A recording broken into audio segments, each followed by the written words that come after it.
তুই গাছ দেখতেছিলি নাকি ওই ছেলেটাকে দেখতেছিলি? তুমিও দেখেছো ছেলেটা কি সুন্দর, ছেলেটা কি হ্যান্ডসাম, কিন্তু প্রেমে পড়ে গেলাম। বেশি পাকা পাকা কথা বলা শিখে গেছিস কিন্তু। যা নিচে যা। কে আপনি? কে আপনাকে তো আগে কখনো এখানে দেখি নাই। আর কি এসব কি সব খালি গায়ে এরকম ছাদে উঠেন কেন আপনি? হ্যাঁ, আশেপাশে মানুষজন থাকে না, ছাদে উঠে না? এই যে বাচ্চা মেয়েরা ছাদে উঠে না?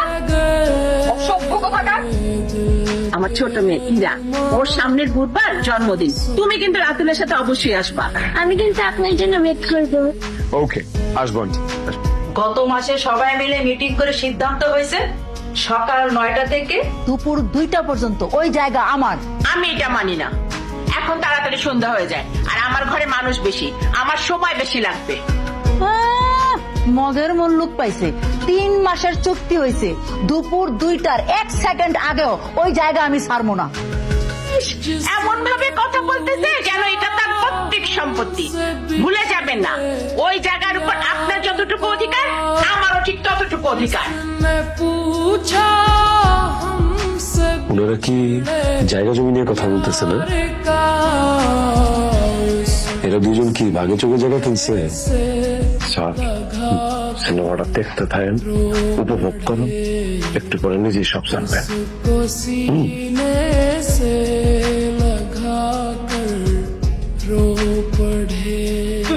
এই যে লামিন আন্টি, শেলি আন্টি, আপনারা দুইজন এই জায়গা নিয়ে যেমনে ঝগড়া করতেছেন, মনে হচ্ছে এটা আপনাদের ব্যক্তিগত সম্পত্তি।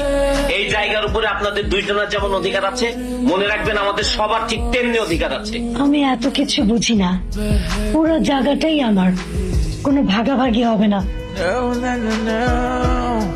রাইট, আমার বউ একদম ঠিক কইছে, কোনো ভাগাভাগি হবে না, পুরো জায়গা আমার বউয়ের। কি শুরু করছেন আপনারা? হ্যাঁ, 2 দিন পর পর যে ছাদে কাপড় শুকানোর জায়গা নিয়ে যে সালিশটা বসান কেন? আর কয়দিন চলবে এভাবে?